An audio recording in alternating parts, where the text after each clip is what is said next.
আপনার কাছে যা তুচ্ছ মনে হতে পারে অন্যজনের কাছে তা মহামূল্যবানও হতে পারে। রবীন্দ্রনাথ ঠাকুরের সেই বিখ্যাত উক্তিটি মনে পড়ে গেল, যেখানে দেখিবে ছাই উড়াইয়া দেখো তাই, পাইলেও পাইতে পারো অমূল্য রতন।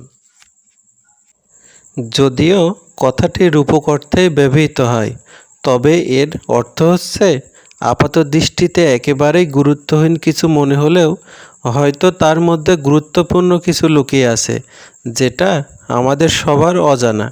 এজন্য কোনো কিছুকে তুচ্ছ বা অবহেলা করতে নেই, কারণ ছাইয়ের মাঝেও যে মহামূল্যবান রত্নভাণ্ডার লুকিয়ে থাকতে পারে। আপনারা ভিডিওতে যে গাছটি দেখতে পাচ্ছেন তার নাম বনগাধা। এটি গ্রামের রাস্তার দুধারে হয়ে থাকে। আজ আমরা তিনজন গিয়েছিলাম বনগাধা সংগ্রহ করতে। অনেকে এটাকে ইলেকট্রিক্যাল প্লান্ট বলেও চিনে থাকে, কারণ আপনি যদি এটি মুখে নেন তাহলে আপনার মুখে 220 ভোল্টের শক অনুভূত হবে। এটি খুবই উপকারী এবং ঔষধি গুণসম্পন্ন উদ্ভিদ। আপনাদের যাদের নাকের পলিপাসের সমস্যা আছে, এই ফুলের রস বেটে নাকে লাগালে ভালো উপকার পাবেন।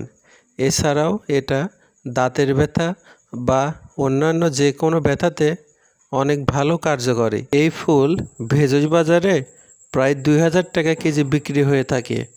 আমরা অবশ্য বিক্রি করার উদ্দেশ্যে সংগ্রহ করতেছি না, আমরা এটা দিয়ে মহামূল্যবান একটি ঔষধ বানাবো, সেটা পরবর্তী ভিডিওতে ইনশাল্লাহ আপনাদের সবার সাথে শেয়ার করব। আপনার বাড়ির আশেপাশে যদি এই মহামূল্যবান উদ্ভিদটি দেখে থাকেন তাহলে আমাকে জানানোর অনুরোধ রইল। ধন্যবাদ।